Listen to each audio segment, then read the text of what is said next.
Zoomers rejoice, for TikTok hath returned.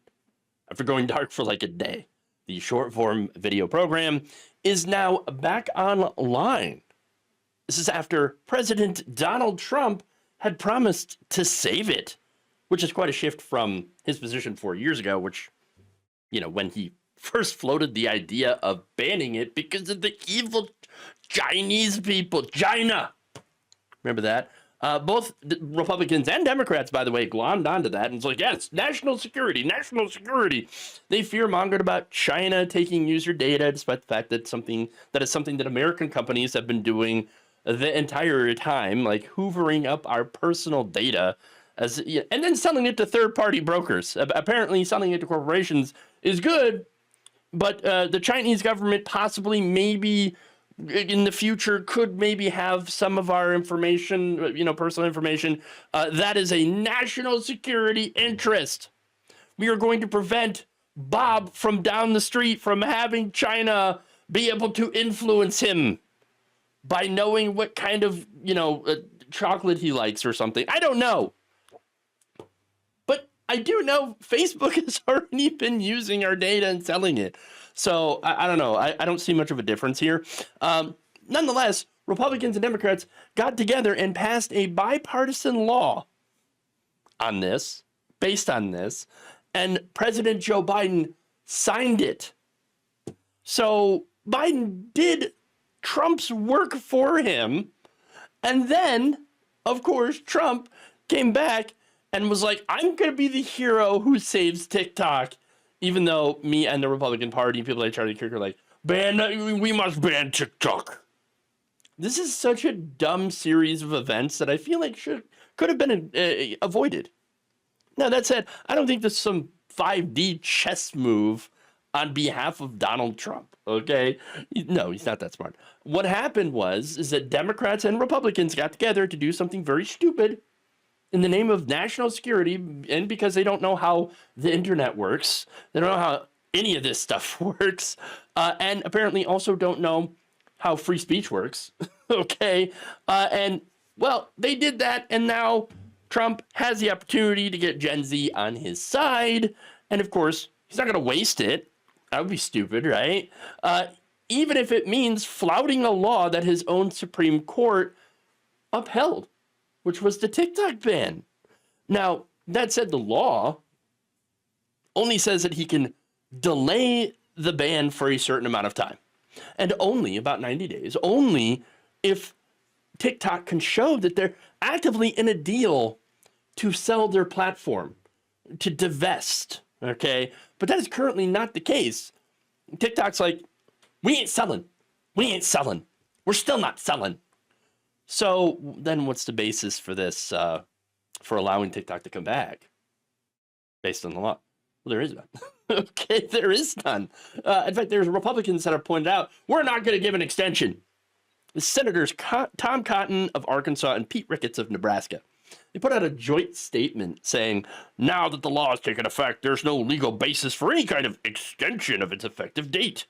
For TikTok to come back online in the future, ByteDance must agree to a sale that satisfies the law's qualified divestiture requirements by severing all ties between TikTok and communist China. Only then will Americans be protected from the grave threat posed to their privacy and security by a communist-controlled TikTok. I still have no idea what that grave threat is. Nobody can point out what actual threat this has on the American people. All I hear is, ooh, scary Chinese communism. Oh my God. Oh, no, save me from the pink-haired communists. Pink-haired communists. What? Understand that that's why Republicans signed this ban, right? Because it's scary communists, Oh, they're affecting our youth with the communisms. Really? Are they? Now, I do know why Democrats signed this ban. And it's because too many on TikTok were getting their news, right? And a lot of that news was exposing how the right wing in Israel was blocking like ceasefire offers from Hamas, right? That would have guaranteed the return of hostages safely, and how the right-wing government of Israel was choosing instead to bomb hospitals and schools and do ethnic cleansing. Which, of course, embarrassed the Democratic Party because Joe Biden was 100% behind sending Benjamin Netanyahu unlimited amounts of money and weapons. Now, Netanyahu needed to stay in power to avoid going to prison for corruption. And so he made a deal with the Israeli far right to basically try to do everything they can to prolong that conflict. Now, of course, so far, there's a new ceasefire deal. And hostages have been released. So Hamas is holding up their end of the bargain. I just wonder when the right-wing Israeli government is going to break their part of the agreement. So we'll see what happens, and then we'll see how Trump responds to it. But anyway, the whole point, banning TikTok, because how dare Americans know the truth about our horrific foreign policy goals? Okay? And not that Trump will do any better, of course. Look, what the Israeli government wanted was to clear out Gaza, make it unlivable so they could annex it.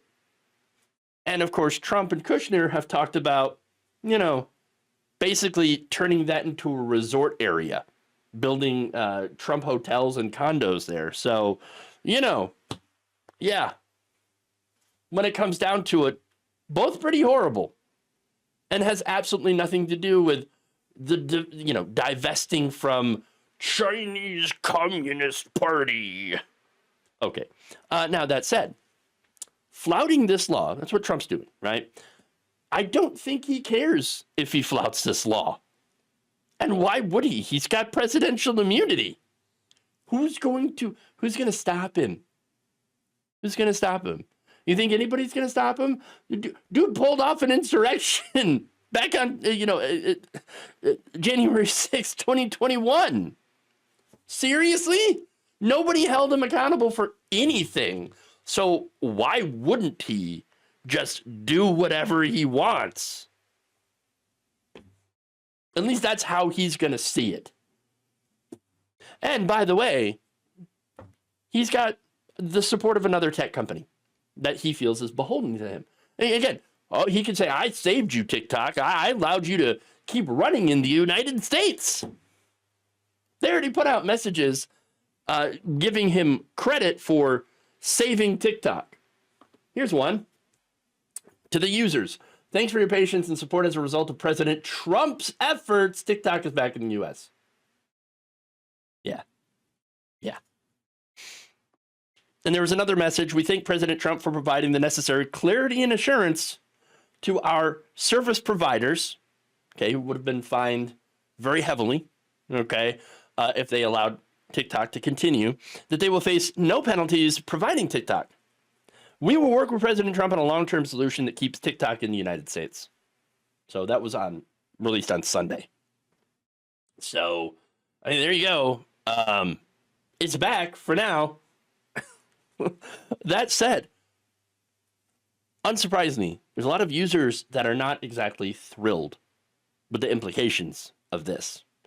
Because, look, the divestiture requirements are still in the law. It's technically law, whether Trump ignores it or not.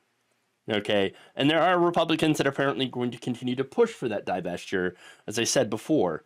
And so you either are going to have some billionaire that's going to buy it and start doing right-wing propaganda, of course, or the platform itself starts doing right-wing propaganda, pro-Trump content, in order to stay on Trump's good side because he saved the companies. Because now they feel that they owe Donald Trump. Either way, not good. This was an unforced error that the Democrats and President Biden set up for Trump that is absolutely going to benefit Trump. Way to go, guys. Really nailing it. Thank you for watching. If you enjoyed this video, please like, share, subscribe, hit the bell icon in order to get notified whenever a new video is released. And if you want to support independent, progressive media through this difficult time where it seems like everybody is shutting down, you can become a member on our YouTube page, you can become a subscriber on Facebook, or you can go to my Patreon. It's patreon.com/Jeff Waldorf. Thank you.